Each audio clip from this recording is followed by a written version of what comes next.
got Jose on. We got Vicky on from Savannah, Georgia, in the building.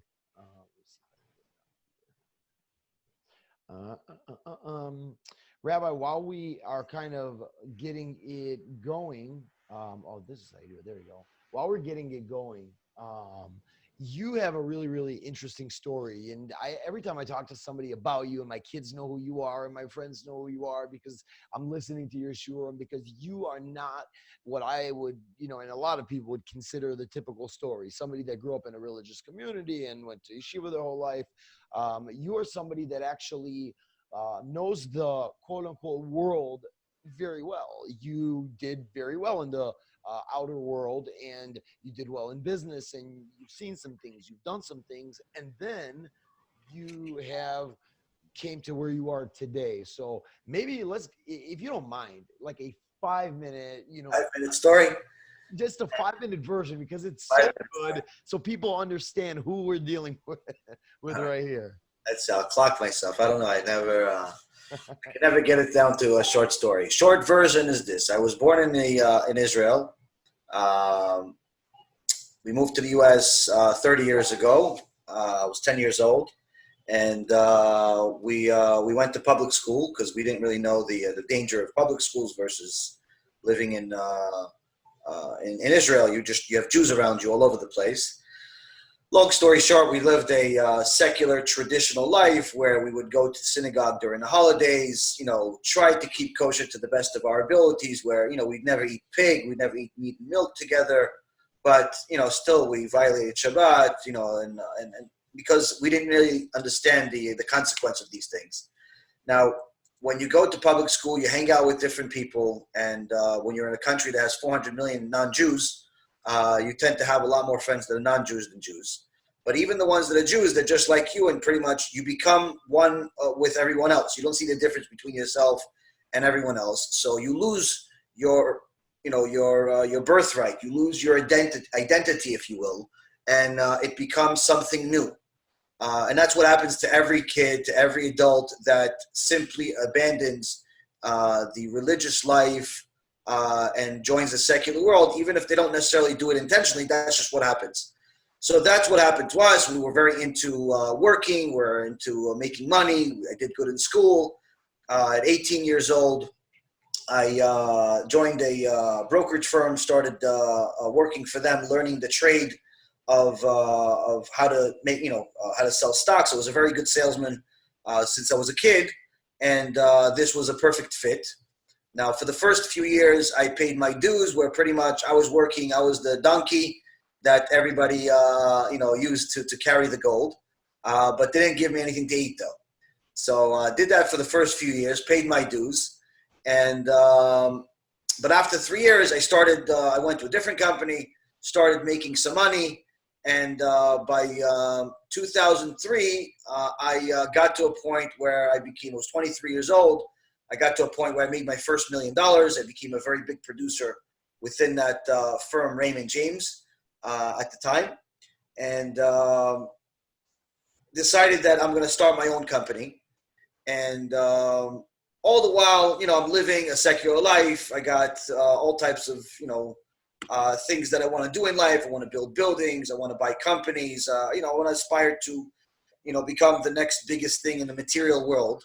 And when it comes to religion, whenever it fits my life.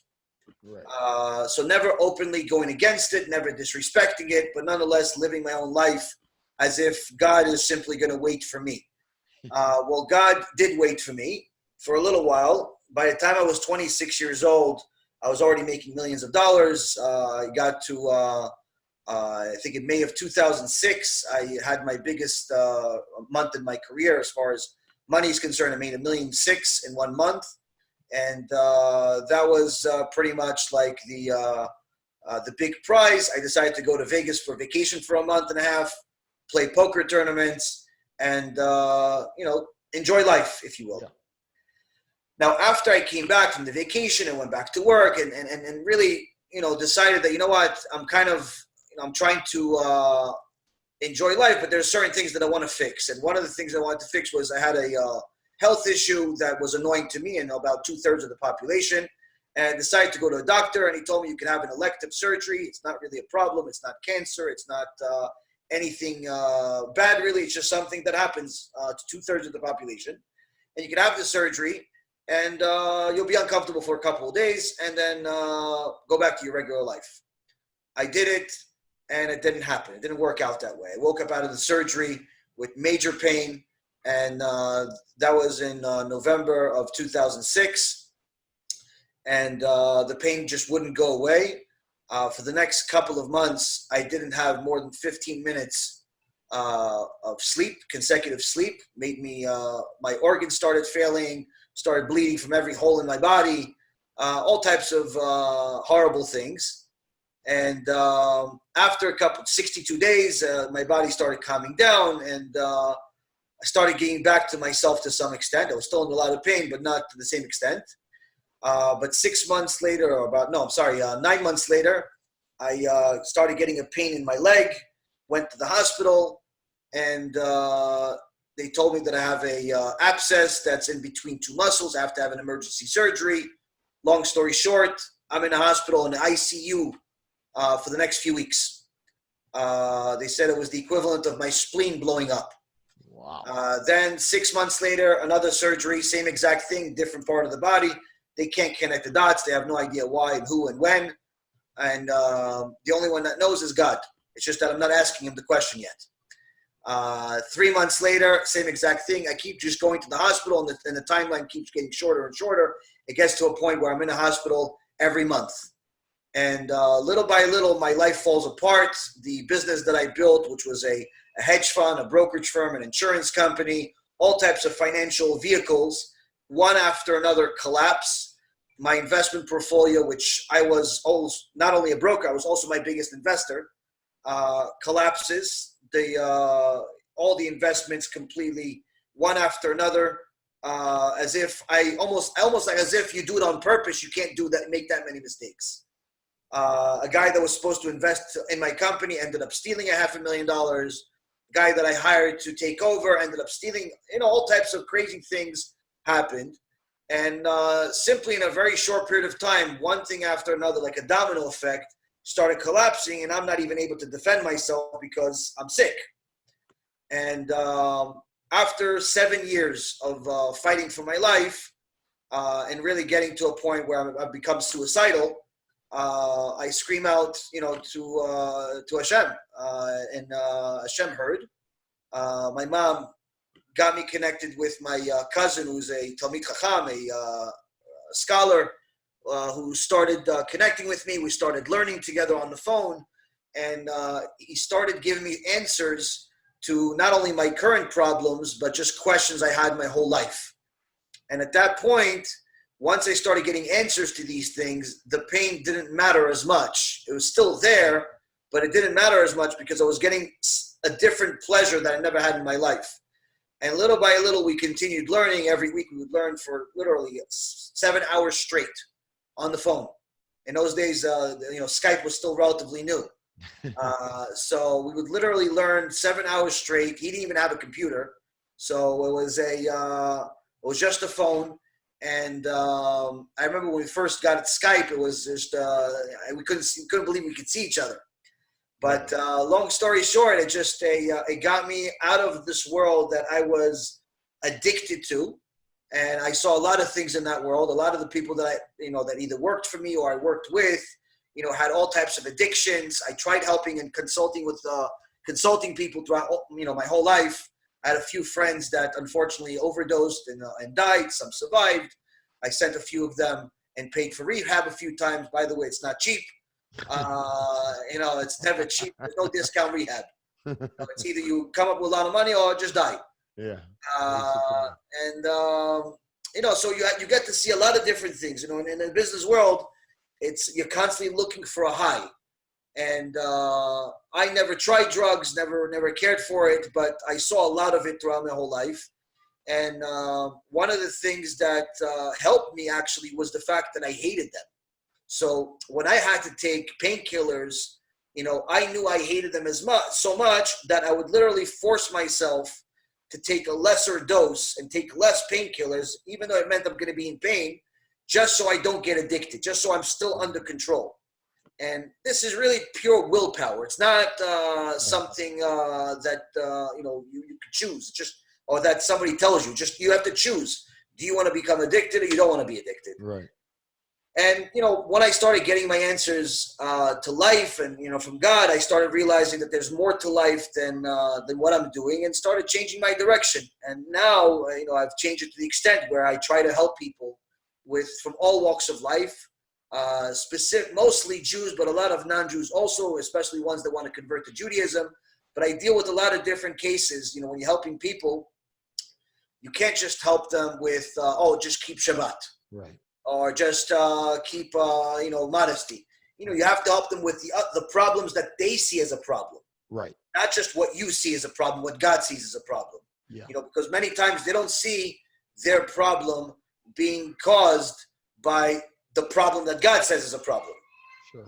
So you have to deal with a lot of different cases. So we deal with addicts of all kinds, gambling, drugs, sex, all types of addictions.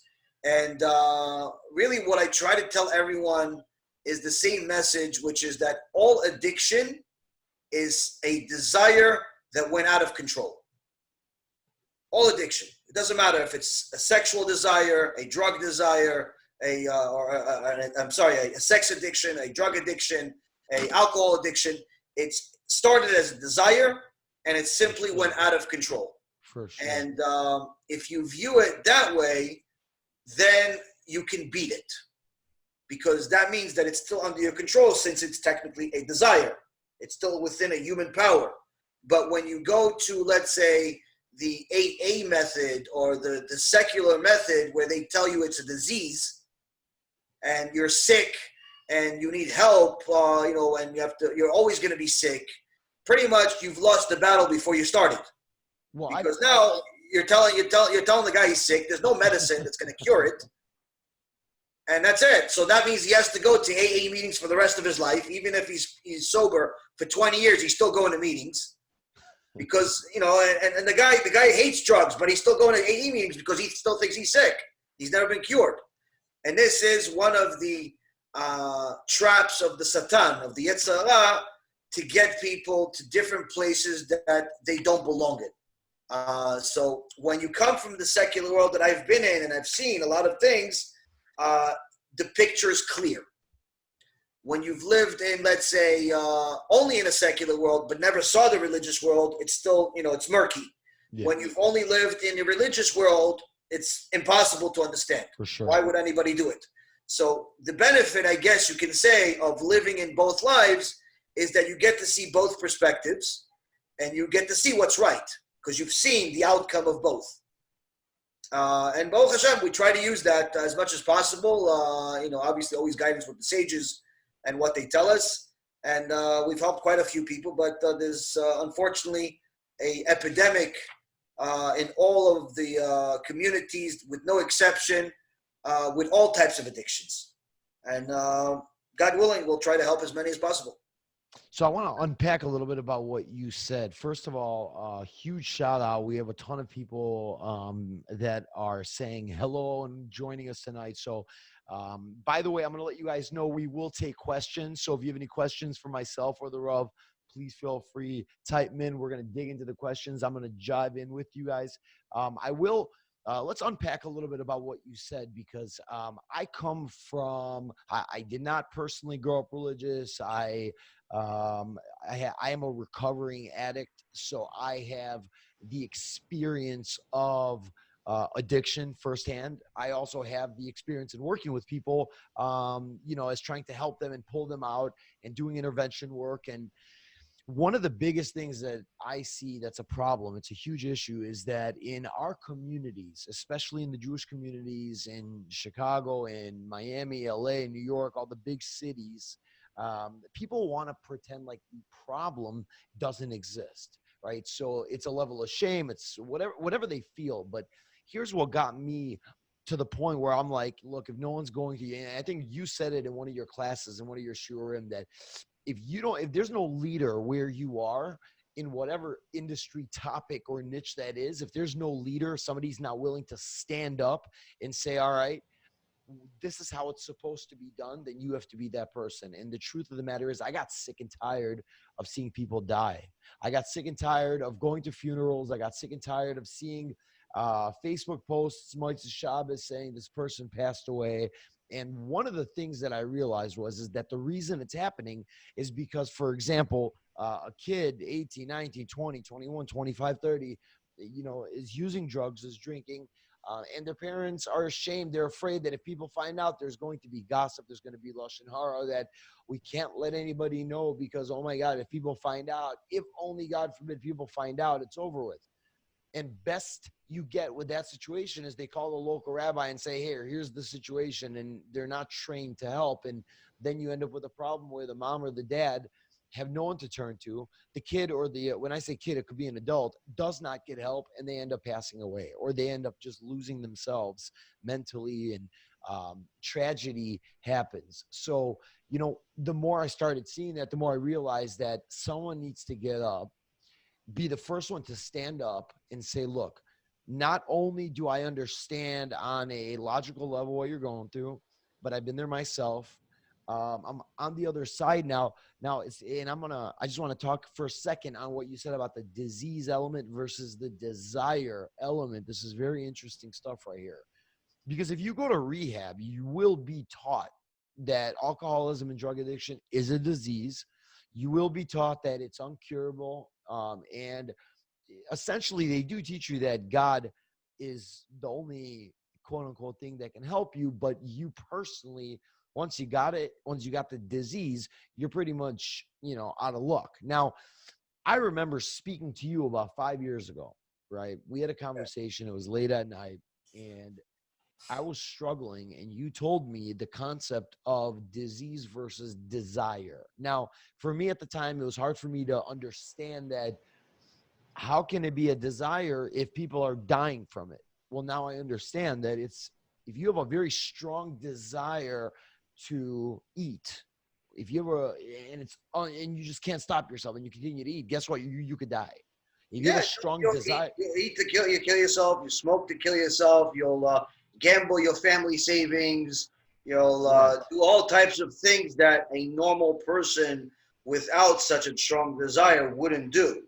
Once a person's desire goes out of control, that's in essence what it is. It's out of control. A normal, rational person wouldn't sell his mother's furniture just to go gambling with it or to buy more drugs with it or so on. But nonetheless, it is a desire because, we know that people can stop. They, without using any drugs, without going to any meetings, they can stop. If it was a disease, that wouldn't be possible. That it wouldn't be possible to cure it that way. Just simply cold turkey, stop gambling. Cold turkey, stop smoking drugs. So the problem with that mentality, and believe it or not, it's one of the secrets that, as I mentioned before, of the Satan, is that mentality of it being a disease comes from Christianity. It's one of the traps of Christianity, but I'll tell you about that in a moment. I want you to finish your point. We'll go over that in a moment, but it's actually that whole concept, that whole idea that it's a disease and only God can help you. You can't even help yourself.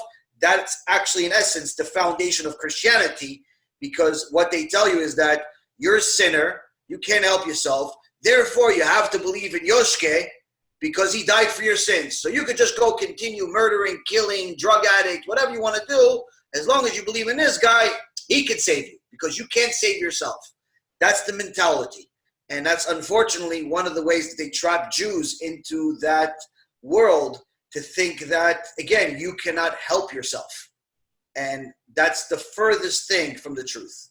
If, God created us as very, very capable beings. We have a brain, we have a neshama, we have arms and legs for the most part, we have all types of senses and abilities and thoughts. We are more than capable of controlling ourselves. And if a person is not capable of controlling themselves, then that's a completely different story. But the general public, people can control themselves, but choose not to. Choose not to. Choose to Let me lose ask you control, this. and that's it. Let me ask you this. Say somebody, for me, I know that I got to a point that my addiction was so bad that it was probably going to be better off for me and easier for me to die than to continue on the way I was going.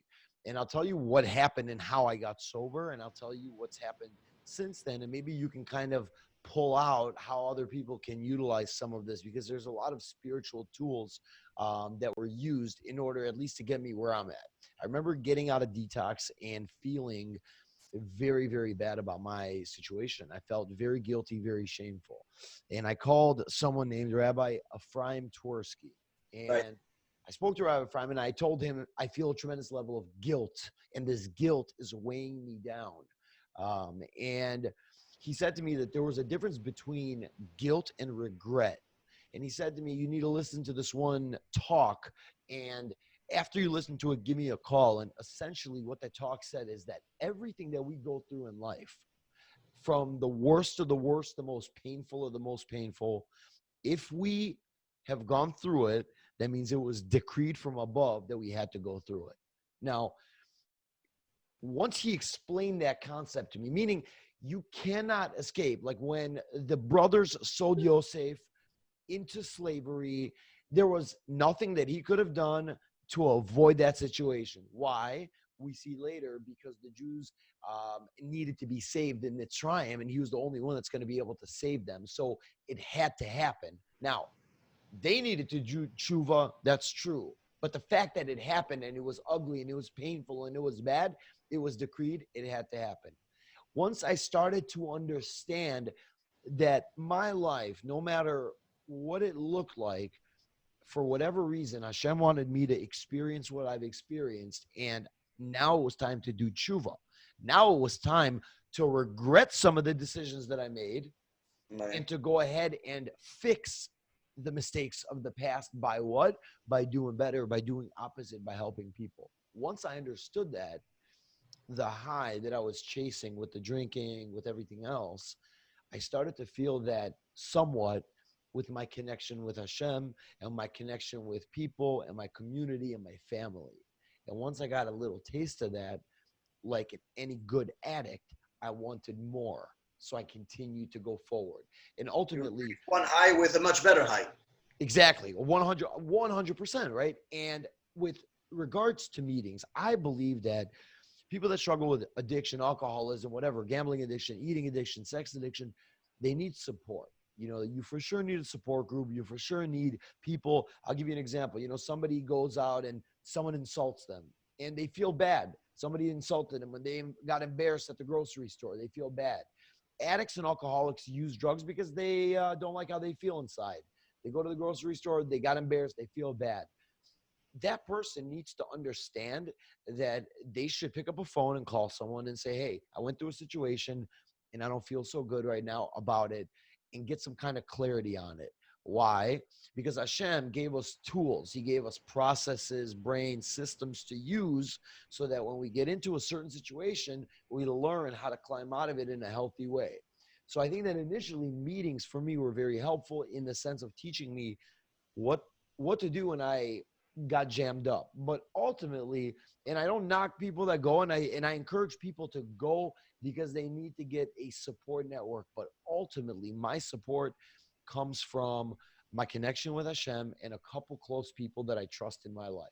And I know Right. that I think meetings and having peers is important, but we have to tread carefully. So as far as what you mentioned in regards to, I guess in the beginning where, you had to go through this path, I mean, it's yes or no, meaning that free choice doesn't actually, doesn't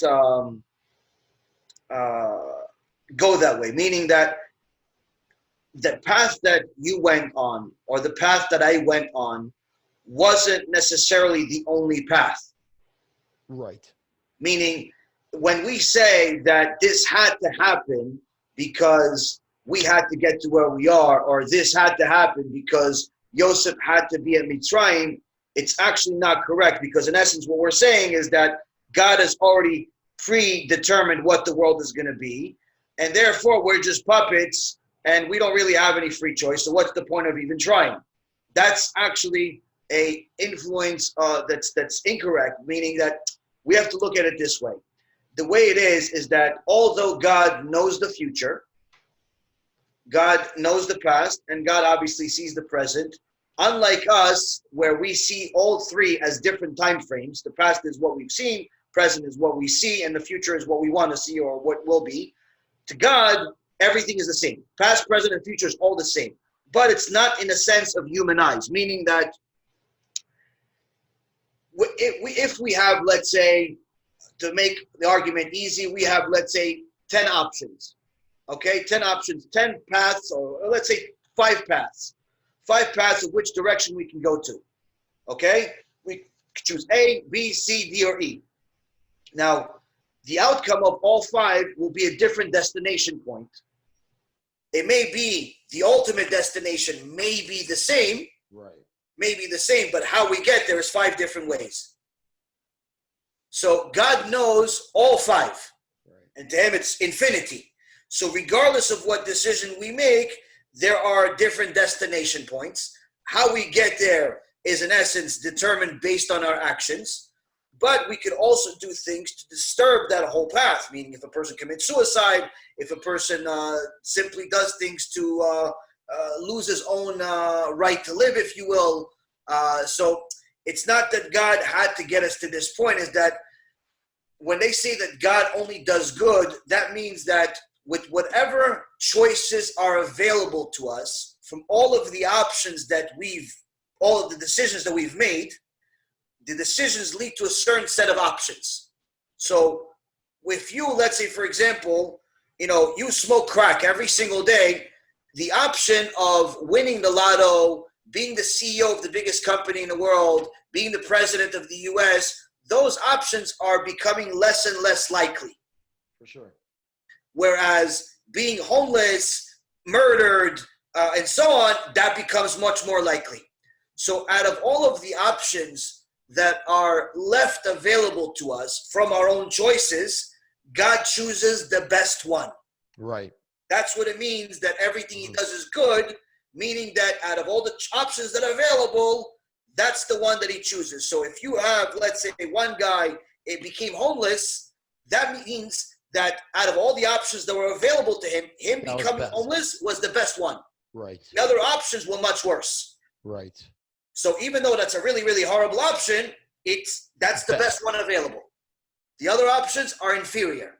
So when it comes to the whole issue of meetings and discussing it, a person that has a sense of Jewish community and so on, and understands the danger of Christianity and the missionaries, needs to seek for advice specifically from Jewish people and not from Christians. And the reason why is because the Christians, part of their religion is specifically to get people to become Christians, to missionize. That's their religion. It's not necessarily a big part of Judaism, but for Christians and Muslims, it's a big part of their religion. So if you notice, the AA meetings are done at churches. That's not a coincidence. And it's not because the place is free either. The AA meetings also always have missionaries around them. And generally speaking, that's who Christian missionaries prey on, weak people. That's how Christianity was founded, and that's how it is today. So again, whatever somebody chooses to believe is their business. But if I'm a Jew, the last thing I want to deal with, if I'm dealing with a drug problem or some other addiction, is now a spiritual issue, where now I have an identity crisis too. So what we have to do as a community, as a Jewish community, is at the very least have different types of support groups to cater to our own. They cater to their own, let us cater to our own. And that's it, because again, I've seen a lot of people that have left the addiction of Christian, of drugs and otherwise, but unfortunately also left God too in the process. So you've replaced one bad drug with another bad drug. So on your end, Baruch Hashem, you replace one bad drug with a good one. one bad high with a good one. And that's what we got to get everybody else to do. Right. So that's why it's really important to see what our sages have said, what God thinks about it. And I think that if you tell people that it's within their control to overcome this addiction, you're giving them at least a chance to win without feeling like they've wasted their whole life, right, and they might as well die. Because once you say it's an addiction, it's not going away. Right. But if you tell the guy, listen, it's simply a desire. It's a strong desire. It's so strong that you actually feel like it's part of your DNA. Yeah. You feel like you are meant to be an addict. You're meant to be this, and you're meant to be that, and you're never going to overcome it. But that's also part of our mentality, where we see the present as something that is forever. Right. When we're doing good, we think we're going to do good forever. When we're doing bad, we think it's going to be bad forever. Exactly. And so that's why a person, when he looks at the Torah always tells you to be optimistic, because the Torah knows that life is a circle. Changes. You're going to have ups, you're going to have downs. Don't get too comfortable on either condition. Okay. And don't get depressed if things aren't going your way, because that tide will change also. That tide will change also. So even though it looks horrible right now, and we feel suicidal right now, yeah, you only feel suicidal because you think that the now is also going to be the future too. True, of course. Because it was the past. The now was the past. The now is the now. So you're assuming the now is going to be the future too. That's the mistake. That's what the Satan wants a person to think. He wants them to think that since the past is one thing and the present is the same, therefore the future will be the same also. And that's a mistake. That is removing your free choice and in essence turning you into a robot, as if you have no control. The Torah says not allowed to think like that. Whatever the past is the past, you can't do anything about it. Whether it's good or bad is irrelevant. Right. It doesn't matter what the past was. If you did great, but then you started killing people. Yeah, exactly. Doesn't matter what the past was. Nobody cares. But if you did really bad, but now you've changed, doesn't matter what the past was. Also, again, no one cares because you did good. That's what TeShuva is. For sure. All right. So the past is the past. The key is don't necessarily worry too much about the future. Worry about doing the best you can in the present, because that will create a better future. That will give you more options that you didn't have in the past. And that's why it's a desire and not an addiction, not a disease. Because a disease is something that does not change. Right. So let me ask you this. So somebody is going through this, say from the age of 14, right? I speak to parents once in a while with kids that are 19, 20, and they tell me they started smoking pot at an early age. They started drinking, smoking weed. And at that point, it was still more or less containable. And then they get to a point where they start doing some of the harder stuff, and they feel like it's game over. When I do intervention work, there's a few ways that I can go about forcing a quick halt to that situation, but in the grand scheme of things, right? Because ultimately you can't keep somebody in rehab forever, right? We can get somebody to rehab. We can help coach the family on here's what to do, here's what not to do, here's how not to enable. We can find the best treatment center for the person, but ultimately they're going to get out and they're going to be with themselves again. They're going to be with their thoughts again. If you can share maybe what is a strategy, a thought process, an idea that someone can use, say when they get out, let's say that they're doing okay and the thought comes, I want to get high, I want to drink, I want to go gamble, I want to go to a place I shouldn't go. What is a person supposed to do in order to get and keep themselves protected? The truth is that your solution and how you overcame your past, and I'm only mentioning it because you mentioned it. It's for the purpose of helping people. I would never mention it otherwise. Please. Is really the only solution. The path that you took is really the only foolproof path. There are other paths, which is simply strong willpower and other things. But those paths have holes in them. Meaning, let's say, for example, the guy doesn't want to be an addict anymore, and now he wants to be a health freak. So he's going to start exercising, and he's going to start, going to the gym and running around and climbing mountains. All right, that's going to work for a little while, but you can't be in a gym forever. You're not going to climb forever. And eventually, something bad's going to happen in life, and the person is not going to have that fix. Sure. Same thing with relationship. Oh, I want to save this relationship, so therefore I'm going to stop. Okay, well, what if that relationship doesn't want him anymore? Right. Or that relationship ends for a different reason, death or otherwise. So all of the other things, all of the other solutions are nice, but they're almost like a painkiller for a heart attack. It's not going to work long term. It may contain the damage to some extent. It may even suppress it, but it's not going to work long term. Band-Aid. The only thing that's going to work long term is what you did, which is you have to replace the drug of death with the drug of life. And the drug of life is the Torah. It's God. Because that alone by itself gives you a higher purpose to live, a higher purpose for your life altogether that does not require anyone but you. Right. You could always grab a sefer, a book. You could always watch a video, Baruch Hashem, in this generation. You could always share your knowledge or ask for ideas from rabbis and Talmidei Chachamim and students. And there's, Baruch Hashem, an endless amount of Torah in the world that for anyone that's chasing the true purpose of life, it's always accessible. And the truth is that it's the only thing that's going to give you the correct answer for any problem that you have, especially this one, where it says in the Tractate of Brachot that if the Yetzer Hara, whatever Yetzer Hara comes, whether it's girls or it's money or it's drugs or whatever it is, the Yetzer Hara comes to you. The evil inclination. Evil inclination comes to you. Evil inclination is stronger than you, smarter than you, bigger than you. What do?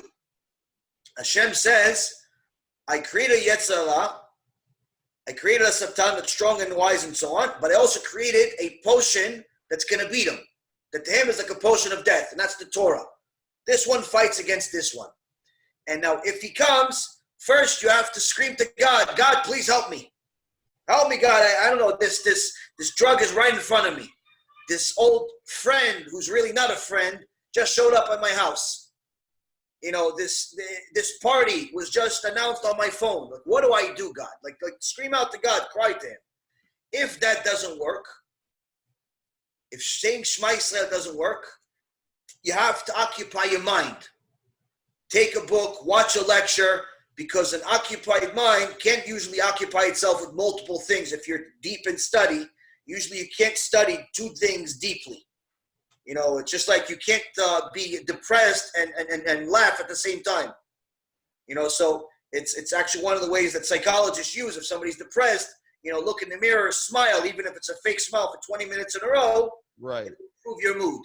So you can't have two things at the same time. So open a book or watch a video that's a deep teachings of Torah and get your mind occupied. But sometimes that's not enough. Screaming out to God is not enough. Opening a book is not enough. Watching a shiur is not enough. So the Gemara says the third and final step, think about the day you're going to die. Which means think about the consequence of your actions. Okay, I'm going to take this drug. This drug's going to make me high for X amount of time.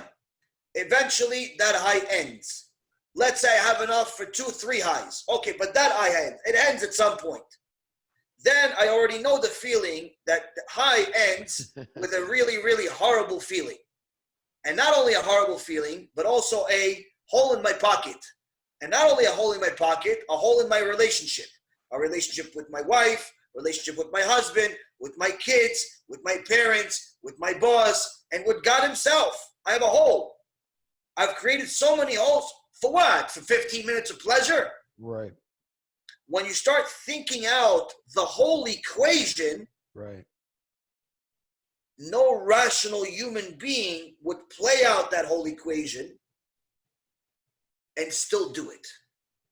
Because you see that it's simply not worth it. Even though you have that great desire, you start developing a hatred Right. for the outcome of this desire. And that's what tshuva is supposed to get us to hate the sins, to hate the things that are against God and ourselves. And the Torah teaches us that, yes, these desires are strong. And it's almost like you feel like you were born with them. But God created you as a powerful human being with a piece of himself. So you cannot say that anything is more powerful than you. Because God himself put himself in you. So you have enough power, your neshama has enough power to overcome anything. It just requires the right tools. The willpower to use the tools that God gave you. Which means that addiction, once you have this knowledge, now becomes a choice. Mm-hmm. A person is choosing to be an addict. He's choosing to lose. And no one wants to be a loser once they really think about it. And that's what we try to teach people. Why do it to yourself? For what? What do you really get out of it if you really think about the whole thing? I just had a situation with a student of mine that I love dearly. And we were talking in a car. And he was high while we were talking. And I'm almost crying. And it's killing me because he has the potential to be the greatest thing you could ever imagine, a diamond. And this stupid addiction got him. It's the worst. But Baruch Hashem, after having a heart-to-heart talk, thank God he's clean now.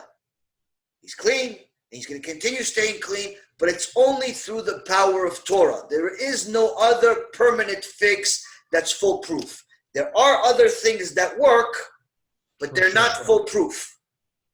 And we want a foolproof solution. We want to hate it. That's what we want to get to. We want to get to a point where we detest it. I'll tell you this. Let me just to make sure I understand the thought, what you just expressed, which I think it makes perfect sense. I just want to make sure that we are all on the same page. Yeah, of course. Ultimately, somebody is stuck in the addiction. Somebody is 100%. going through hell in this world, and then they get, woken up to the fact that, all right, here's your reality. It's horrible, and you have a choice. Do you want to continue going this way, or do you want to change, right? The person has a moment. He thinks about it. She thinks about it, says, I want to change. Look, if they are physically hooked, then they go to a detox, right? They go to a detox. They clear up. They get their bodies clean. They get their brains cleaned out. And now we have a fresh choice, whether we are going to go left or we are going to go right. Now, if we are going to go right, it's going to take some serious contemplation, especially because the thought will come back. The idea. Of course. It definitely come back even a day later. Of course. 100%. Yeah. At that point, we are thinking to ourselves, number one, as they call it in the secular word, we play the tape through. You play the tape to the end. I love what you said, because when you think about it, it's not, man, as you were talking, I was thinking to myself, oh my goodness, did you take me back to when I remember a long time ago, I was in a situation where I had 2 years clean and I was about to relapse. And I thought to myself, if I do this right now, I'm going to feel really, really bad tomorrow morning.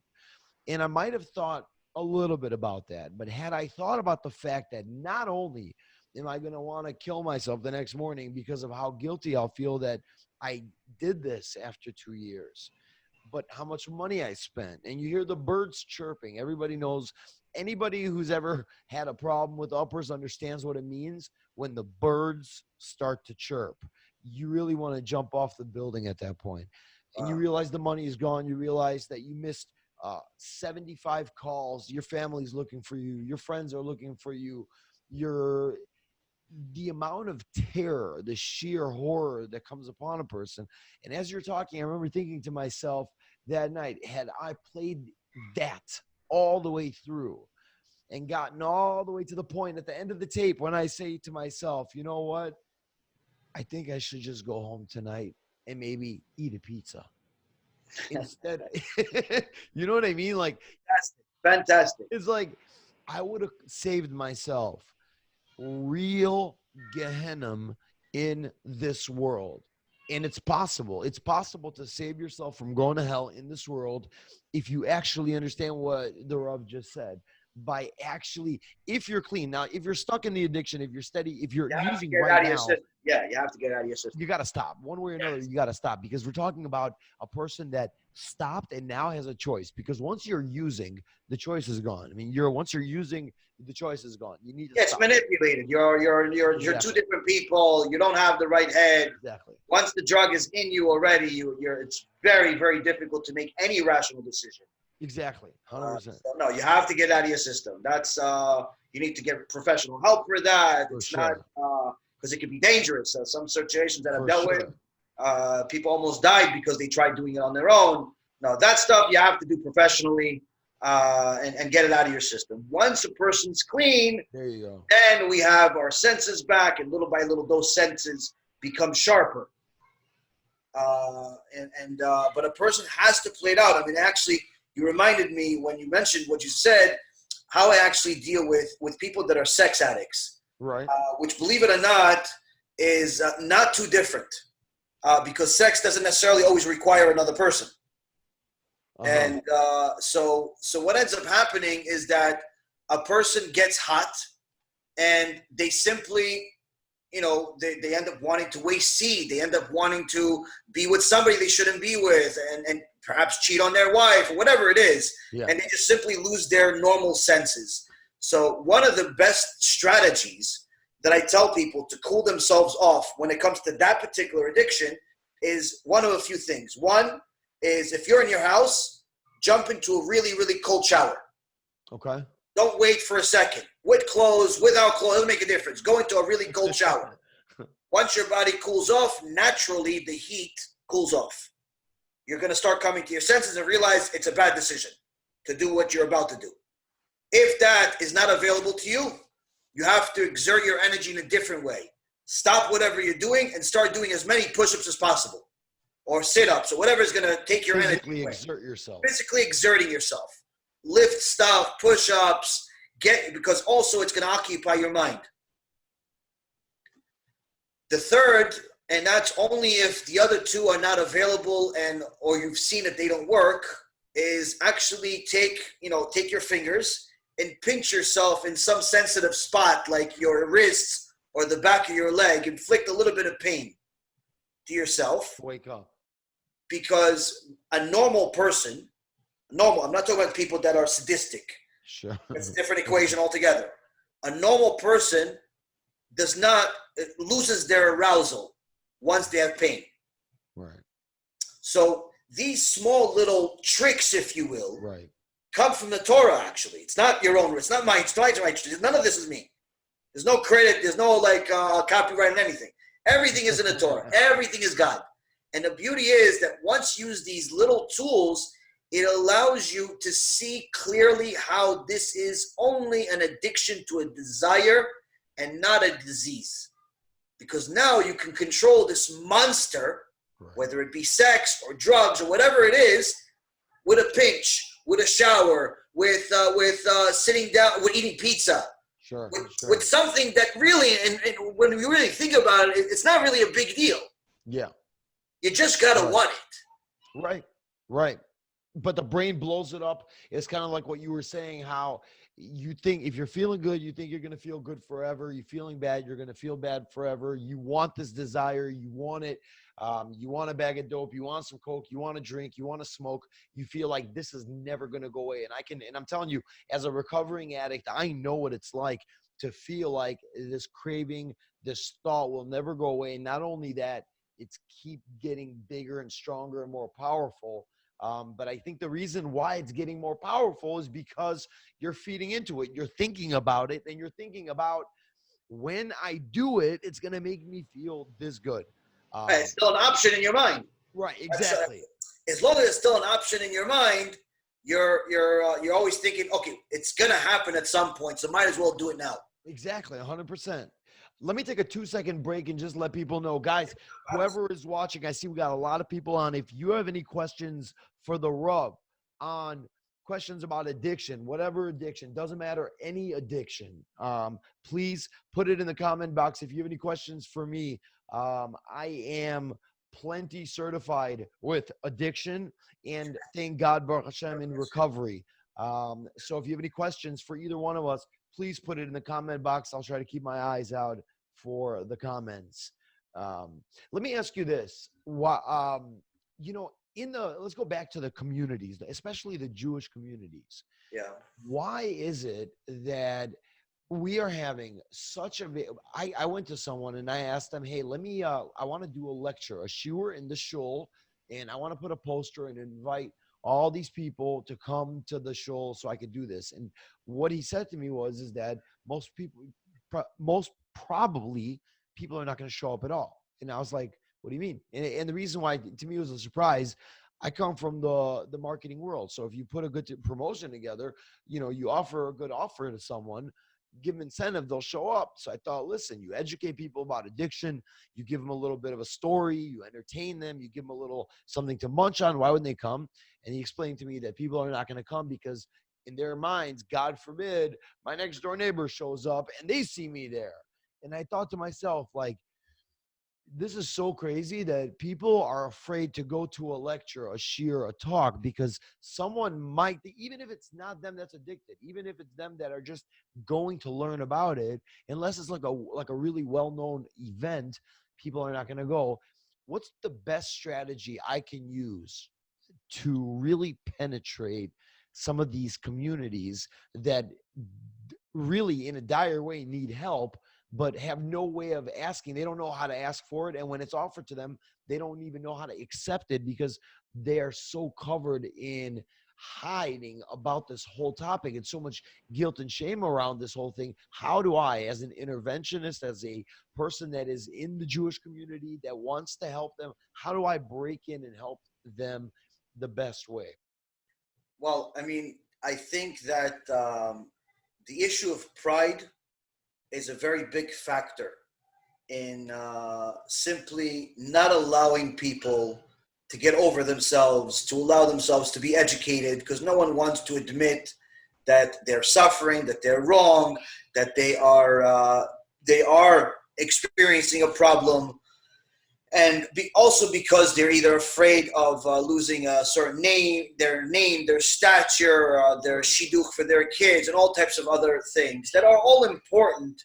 But the reality is that when we ignore the problem, that in itself becomes a bigger problem. Ignoring the problem is actually what caused us to lose the Bet HaMikdash twice. We had a problem. Yeah.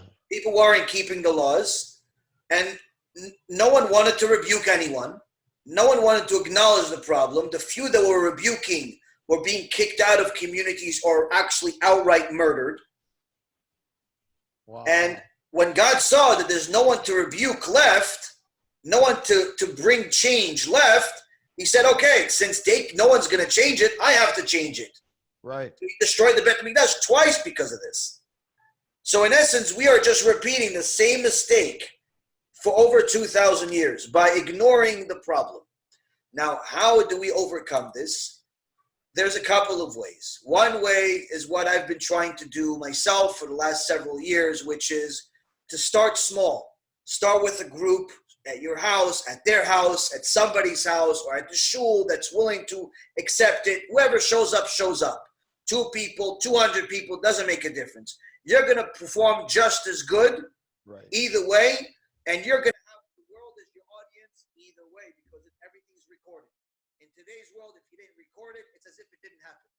Everything has to be recorded because you have to share the knowledge with the world. Can you hear me? Yeah. Are you covering the speaker by any chance? Maybe something fell? No, I didn't change anything. Maybe now? Anything? Yeah. The speaker, the volume went down a little bit. Is it good now or it's... Oh, there we go. There we go. Perfect. Okay. Good. Okay, so I'll speak a little. Amazing. Perfect. No, I just disconnected for a second. We're perfect right now. Yeah. So you have to record everything that you do to share it with the world, because there are plenty of precious souls in Australia and in the Philippines and the UK and in Israel and all that need this knowledge, and they don't have it in their community either. And you can't be everywhere, even if you want to be. So you have to record it. So that means that the actual audience, wherever you are, is no longer as important. It's nice to have a lot of people in front of you, but it's not as critical anymore, because now you have the world as your audience. The second thing is, if you want to affect the audience that's next to you, though, meaning your community directly, is that, I'm sorry to say this, but this is actually an idea I had just now. While you're talking, Siyata Dishmaya, divine assistance, I think this idea is from Shamayim, because I wouldn't think of this naturally. You have to look at the community, and you have to find out who had a kid that died from an overdose. I know off the top of my head a few families. Okay, you contact them and you ask them to help you. Why?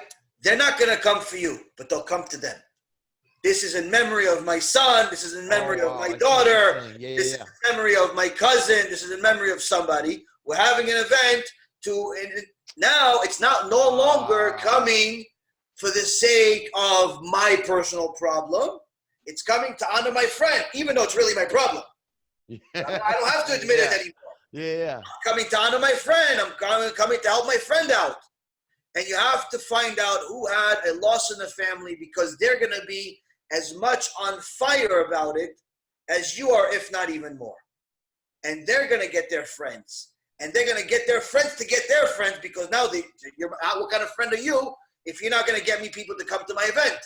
And you can get people in every community. Unfortunately, every community has something. Every community. It's sad. It's a reality. But every community has something. And I think that if you do that, you'll get a lot more people. So let me ask you this. So let's say we put on the first event, and unfortunately, with a lot of sadness, there's a lot of families that have lost kids. So we put on the event, and essentially we let people know that, hey, from now on, you should know that there's a place for you to reach out to if you're struggling. There's a place for you to reach out to if you know somebody who's struggling. And I did what you said. You told me to start these little, communities online. I started the YouTube channel. You gave me the idea. I went and did it because I realized you were right, that you can't be everywhere at the same time. And you ultimately don't know who's going to find your stuff online. When you're sleeping, someone may be awake. You create a video, they watch it, they get inspired. They go to detox, they end up getting their life changed 100%. because you shot a video. So I think with the combination of using the social platforms in this is incredible. Let me ask you this. Somebody just asked a question. Yeah. Now it's kind of sensitive because I say it because I know that you are absolutely fire when it comes to the truth and when it comes to Hashem, and I'm the same exact way, and I'm on fire I've about. heard it all. Go ahead. The question. I'll be gentle. You already hopped where I'm going with this. The young lady asks, how do you resolve the issue? Let's say that you are an addict, you're struggling, or you've been struggling. How do you resolve the issue of the higher power or God if you're a non-believer? So say that somebody grew up and they didn't believe, or they were taught to not believe, or they don't believe. What does that person do? I mean, do they just die an addict, or how do they wake up and how do they change? You don't have to believe in God to know that you have a problem. Right.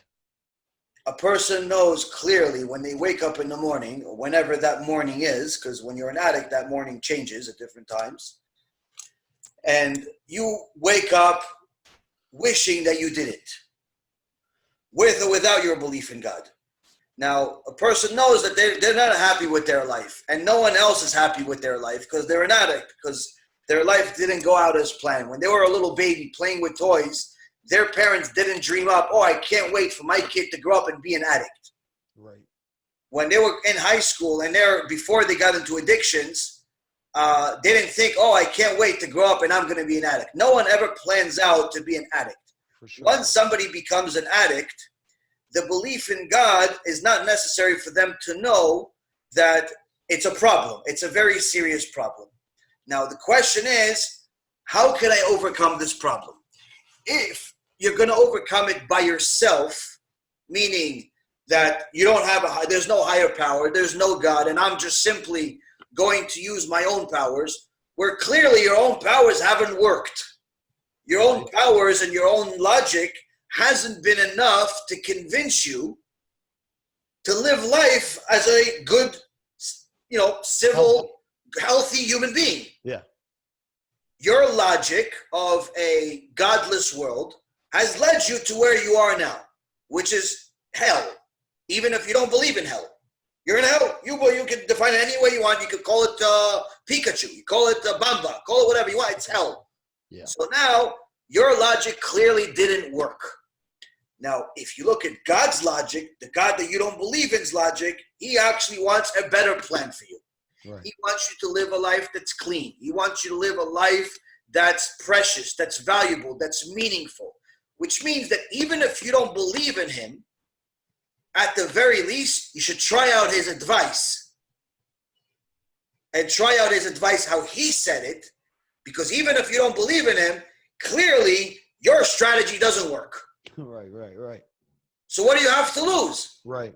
What do you have to lose?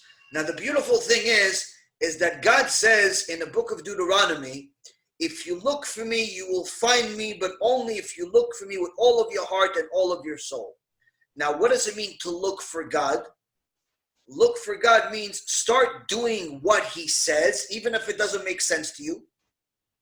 Start doing it. And Hashem says, you'll find me. I will show myself to you in different ways by you submitting to me, even when you have no reason to, other than the fact that you have no other choice. Yep. Once a person submits to God, he will see God.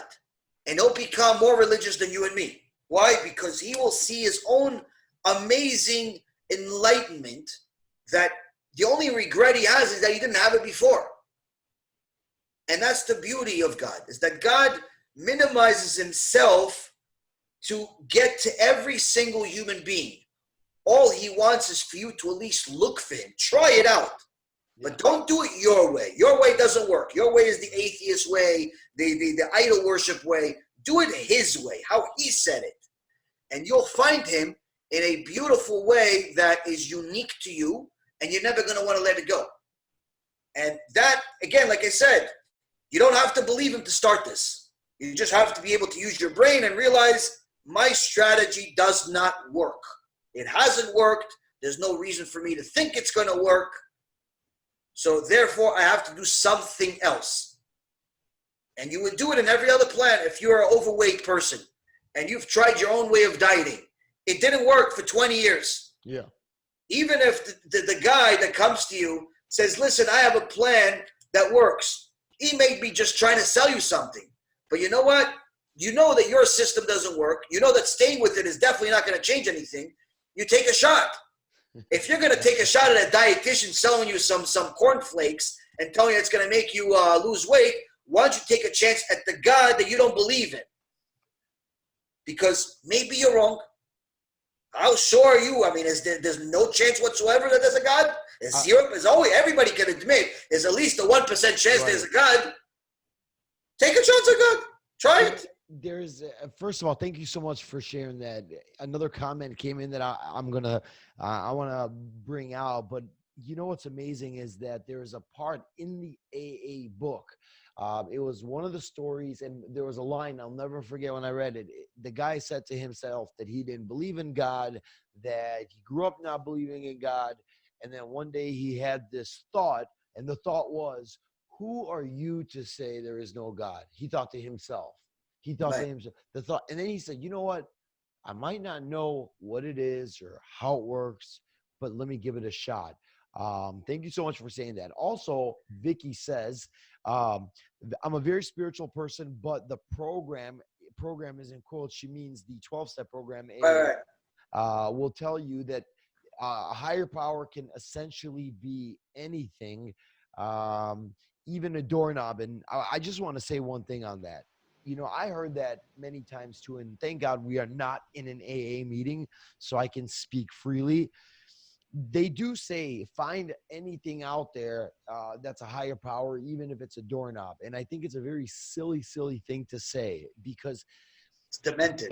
It's demented, because a higher power ultimately is got to be something that's greater than you, right? Number one. Number two, when you're in trouble, when you have a thought, when you have a craving, you're going to need to daven. You're going to need to pray. You're going to need to open your heart and say, please help me. By the way, people, I want to let you know, when I was in detox, I remember crying, right? Bitter tears, saying the book of Tehillim, begging God to help me because I couldn't stop. And it was only after about a 5-day period of begging him, singing and crying, I'm telling you. And guess what? There was some relief after 5 days, right? But how can a doorknob be a higher power when you will be tested? The addiction, the cravings, the Satan will come at you at some point, and you're going to need a backup. You're going to need something that's going to be able to get you through that. If the higher power is a doorknob, then game over before it began. Well, here's the thing. When this actually reminds me of the point I wanted to mention to you before about AA meetings being dangerous. Now, the Torah tells us we have a written Torah, we have an oral Torah. And the oral Torah in the Gemara Tractate Shabbat, page 105b, it tells us the ways of the Satan, ways of the evil inclination and how he works. And it says that if a person sees a desire, as some type of a desire, usually the Satan doesn't come to you with 500 women at once or 500 drugs of all types at once. Usually comes to you with a small little thing, like, why don't you try a drag of this weed? Why don't you try, a little pill here? Why don't you take a sip of this new drink? He comes to you something small. A little bit. Why don't you give her a kiss? Why don't you do this? Just something small. And the Satan says, once he gets you to commit to something small, he's got you. Why? Awesome. He's got you with one small thing. That means that he has enough power to get you to another small thing. And another small thing. And eventually the Gemara says he gets you to idol worship. Now, what does this have to do with AA? I had an insight years ago when I did a shiur about drug addiction in New York. I explained the same exact Gemara. And I said that the Satan gets a person usually started with drugs with something small. No one starts with crack usually. Right. No one starts with heroin. Exactly. People usually start with marijuana. Usually it's marijuana. Sometimes it's something else, but usually it's something people consider small. And the Satan gets him to something small, but those light drugs, eventually, it's not enough. You want to push the line a little bit, push the envelope a little bit. Try something, a little kick. So maybe I'll mix this with this marijuana with some drinking, this drinking with some this, maybe a pill. You throw something into the mix once in a while only, the Satan says. Not all the time. Right. Not all the time. Well, we're addicts here. We're not crazy. Only one time, only for the parties. But the parties become more often, and the Satan takes you to, now there's a party every other day. Right. Now this thing is becoming an everyday thing. And little by little, he becomes an addict to heavier drugs. And eventually he realizes he's about to ruin his life. So he goes to rehab, right? He goes to rehab. So he goes to rehab. He has a kind family of friends that are going to pay for it. And he comes out of rehab and they say, listen, we just spent $20,000, $30,000 on rehab for you. The least you can do is go to AA meetings so you don't have to repeat this whole process. Sure. Where does the Satan have the AA meetings? As we've said, the overwhelming majority of them are inside churches, which is the camping ground for missionaries, the house of idolatry. Now, this house of idolatry doesn't always necessarily lead you to Christianity right away. They're not going to always tell you about Yoshke. They're not always going to tell you about that. Sometimes they'll tell you, worship a doorknob, worship a statue that looks like Buddha, worship a person, worship anything but God. Yeah. Anything but God is idolatry. Anything but God that a person worships is idolatry. Even if that person is a rabbi. If a person starts praying to a rabbi, that rabbi is now turned into idolatry. Even if he was a holy rabbi as great as Moshe Rabbeinu, as great as Moses, you cannot pray to Moses. Why? He's not God. And that's the thing. That's why, Rabotai, that's why we have to be very, very careful. Not just with the problem, but also with the solution. The solution is critical because, okay, you have a problem here, but you don't necessarily want to take even a bigger risk with this solution. You have to find a better solution. We have a Torah. Our Torah is older than any other religion, any other text in the world. Our Torah has clear instructions of how to deal with these things and even clear instructions of how to avoid certain things. It's just that it's a little more difficult because we don't have necessarily the capital and the wherewithal of the Christians and then the Catholics and the Arabs. But we do have a sense of community that if someone were to say, listen, Rabbi, I need help. I have an addiction, XYZ. I need you to please help me find someone that can guide me, but still in line with the Torah. Is there a rabbi that's an expert? Is someone that's familiar with my world and your world? And you will always find somebody. Always. Baruch Hashem, our Jewish people are smart people. They're very ambitious, and they delve into different things. If you look for it, you will find it. And better yet, if you look for it, God will find it for you. Yeah. Yeah, if you truly look for it, like anything in life. But we need to know these options are available. So it's also part of the community's responsibility to publicize this stuff too. No, that's the whole point. That's why I think that what you're doing and what I started doing, and it's funny how many people come up to me. I'll tell you the truth. You have been a major influence in why I started to do this in the religious world. And how many people come up to me everywhere I go and say, I saw this video, I saw that video, and it's been great. And, even if it's nothing more for right now than just a little nice video for them to watch and get inspired by, I know eventually it's going to hit somebody right when they need to see it. There's a gentleman, he asked a question here. He's saying, so he goes, how would you treat your mentality if you have been clean for a while but slipped up and managed to get back up? How should you treat your current path? Joshua, for me personally, I'll tell you that I would treat it as I'm starting over. I'm starting fresh. I know a lot of people would say, no, you didn't lose your recovery. You just had a relapse and you still have it all. The truth is, it's all about honesty. If I'm not honest with myself, if I'm not real with myself, with how long I've been sober, what I'm doing, the path that I'm on, if I'm trying to manipulate my own reality to fit to what my imagination tells me, it's not going to work. So I was in that exact situation. And then, Rabbi, tell me what you think. I was clean years ago. I had a couple of years clean. I relapsed, and someone said to me, oh, well, you only relapsed for a week, so technically you didn't lose your 2 years sober. You took a week off. Now you're back sober.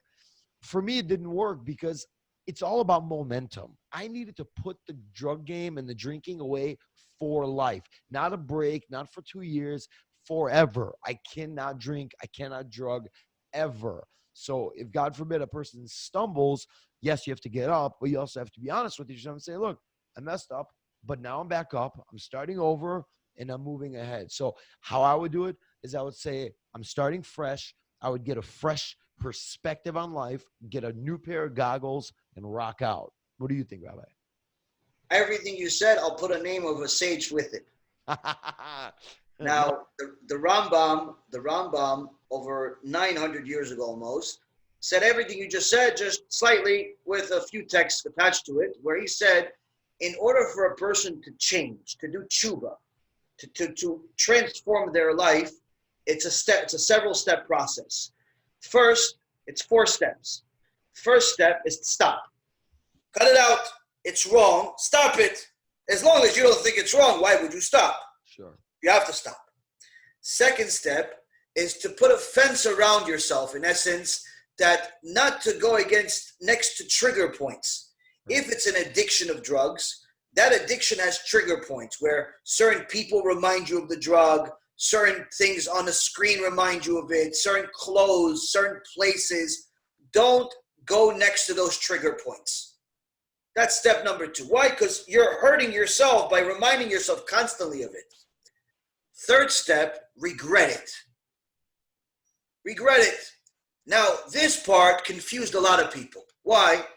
Wait a minute. Shouldn't the regret be the first step?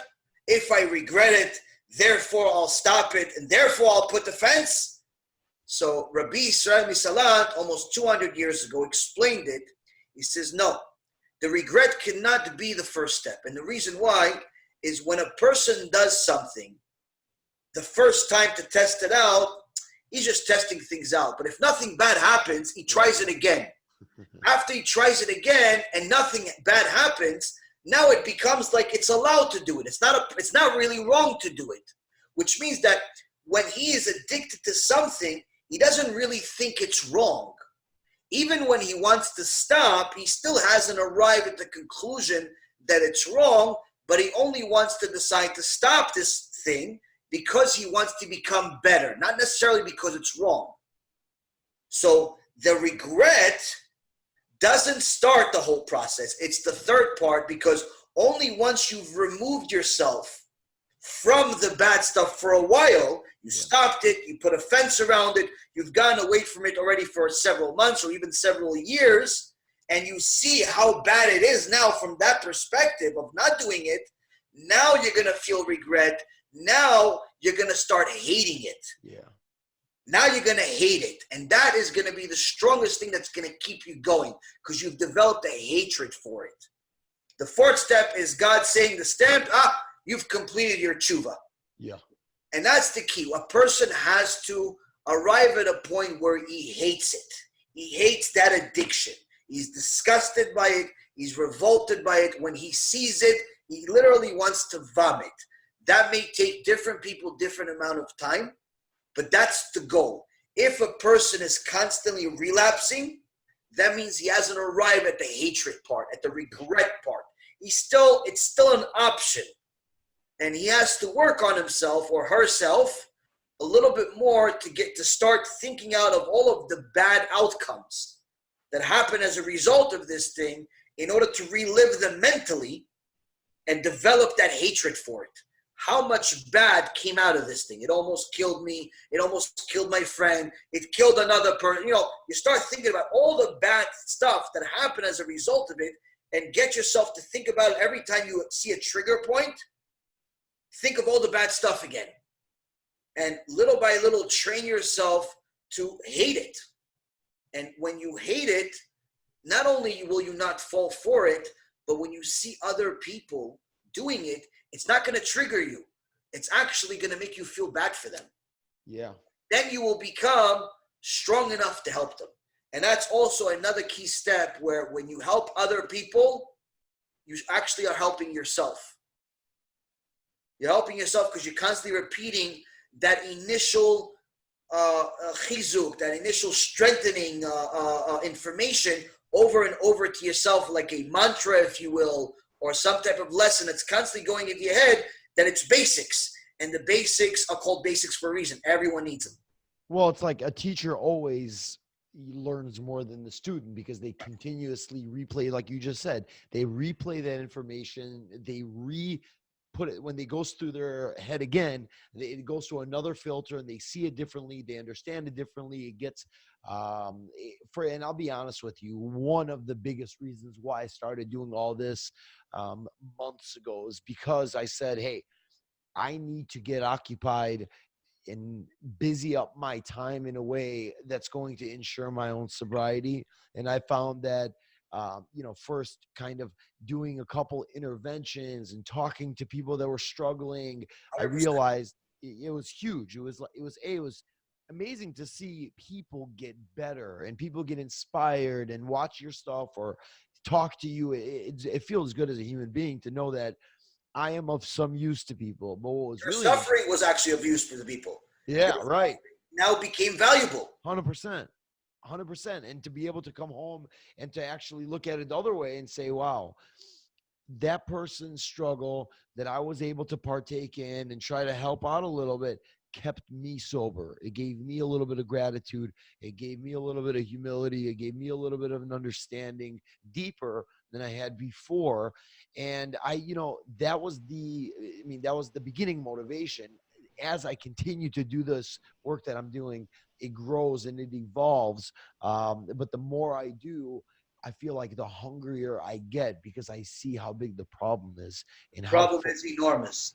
Unfortunately, I deal with a lot of bad messages every day. It's insane. All types of issues, and unfortunately, sometimes there are weeks in a row, one week after another, where almost every other day, or at least once a week, another person dies in this community, in that community, another overdose. All of these little babies, all of these young people are simply killing themselves because they, number one, don't know God enough to know what he actually said to them. Two, don't value their own life. Right.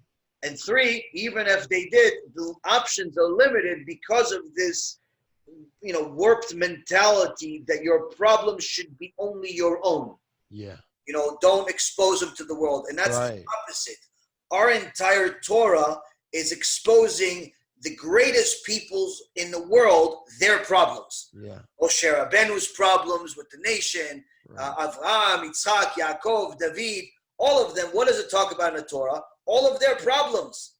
It's not to say that a person necessarily needs to share their personal stuff all the time and with anyone, but we learn from sharing our problems. And we have a responsibility that even if we no longer have a problem, we have to support certain things because somebody else may have a problem. And that somebody else may actually be somebody that's related to you, but you don't even know. Right. Exactly. But if you make everybody so uncomfortable to share their issues, then guess what? Even if they have a problem, instead of going to the rabbi, they go to the pastor. They're going to go to Muhammad. They're going to go anywhere but to you. And now you're not only losing the Jew, but you're also losing an opportunity to help your brother. Yeah. And with a strategy that works much better. So we have to start, thinking about the bigger picture here. There are human lives at risk here. And the truth is that even if a non-Jew comes to me and they have this problem, I help them also. It's not like, oh, no, you're not Jewish. Of course. You're a human being. Of course. I have to help you. God sent you to me to help you. I'm going to try to do my best to help you. But the point is that the minimum that we need to do is to at least help our own.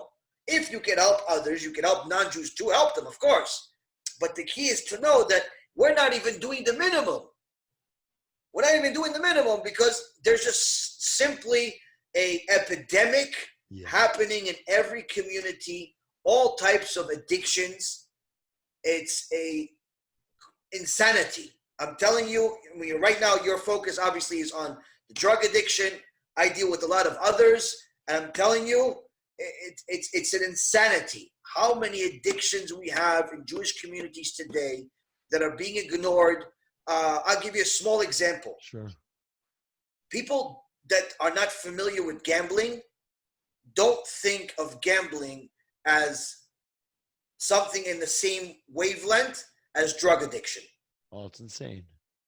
But people that know gambling actually consider it worse sometimes than drug addiction.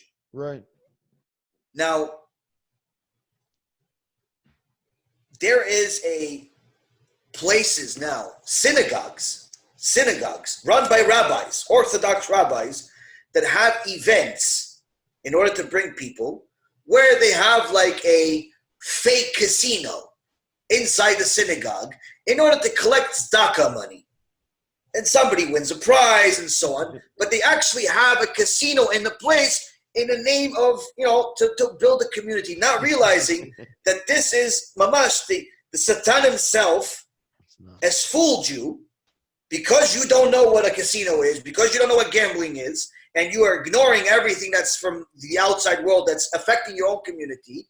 You've actually brought the outside to your community, and now anyone that does have this addiction just got a trigger point from where? The rabbi himself, the synagogue itself. Oh, wow. And this is happening right now. There was a place that almost did a casino in their synagogue, a party just this past Saturday, this past Shabbat, Motzei Shabbat.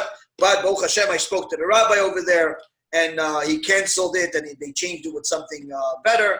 But the point is that we have to stop, putting our heads between our tails and ignoring the problem.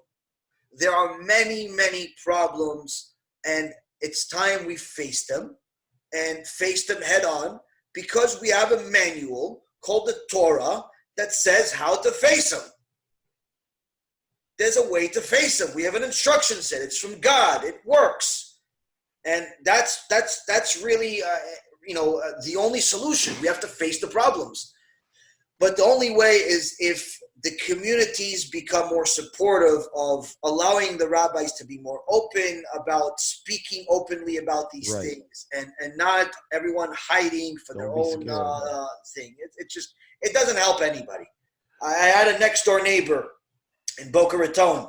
I didn't know, but they had a daughter that was a wonderful kid. I only met her once, 20-something years old, and I didn't know she had an addiction. Almost a month after we moved out, she overdosed and died. 23, 24 years old. Next door to me. I mean, I could have helped her 1.5 million different ways, had I at least known. But everybody introduces themselves as everything is perfect and nothing is ever wrong and no one shares anything. And the reality is we go to help. We're so uncomfortable with our own, we go to strangers to fix our problems. And that creates a bigger problem. So it's important you do something. You start small where you are. You continue growing much, much bigger on the internet. And you get to more and more people. Like I said, if you're going to use the Torah as your foundation, you can build a tower that reaches the heavens. But that's the key, to use the Torah as the foundation, because that's the only foolproof system that we know for sure works. I'll tell you, though, one of the best times that I've had was when I was in LA recently, and I stopped by at the HaBa treatment center over there. And I really, really love the people over there. They are amazing. I mean, it's a Jewish treatment center. They accept Jewish people, non-Jewish people. They just want to help people, and they're truly good people. These people are admitted. It's ran by Donna and Benny and Mati, and these people really are amazing. And when I went over there, they have a show inside the treatment center. They have a minyan there in the morning. And when I was in LA for my vacation with my wife and kids, I stopped there a few times and actually got a chance to speak there. I was I was the speaker for the Wednesday night meeting that they had. It was a huge meeting, and that place, I'll tell you, one night I was over there, and we'll kind of wrap up with this. And here's the sad part of what we're dealing with, just so people understand the gravity of the heaviness of this. I was sitting there a couple of years ago with friends of mine. We were having Friday night Shabbos meal, and this one dude runs into the dining hall and he screams, "Hey, there's an ambulance pulling up to the apartment building, which was connected to the treatment center, which was their like sober living side." And so we all stopped. We were singing. It was a really amazing, amazing Friday night. We all run outside, and fire, paramedics, they're running upstairs. And one of our dear friends is in the room, and nobody knows what's going on. And they're over there for 15 minutes, 16 minutes. He's still out. So he overdosed. He's still out. This dude's like 42 years old, has such a heart, such a neshama, such an amazing guy. So Bekitzer, they give us a little bit of hope. Everybody's standing there biting their nails waiting. They said that we woke him up. However, he's in a coma right now. We'll see what happens. They take him to the hospital. This guy, by the way, was sober for many years, helped so many people. He helped so many people. They took him to the hospital. I remember when I visited the hospital, he was intubated. He was in a coma. He had tubes in his throat. He was only alive on machines, which was something I experienced myself years ago. And I remember when the nurse took the flashlight and put it to his eyeballs like this, and his eyeballs were like a painting, a picture, no movement. And for halacha reasons, they had to figure out how to deal with this. But Bekitzer, a week later, our dear friend Mo passed away.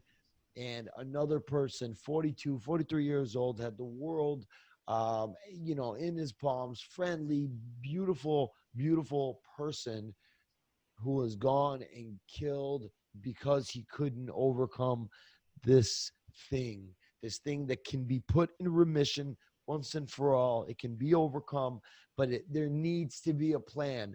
It's hard work and it's not easy, but if people don't stop hiding, if people who are not qualified to talk on these topics don't start saying, hey, why don't you go talk to this person or that person instead of asking me, because I don't really know.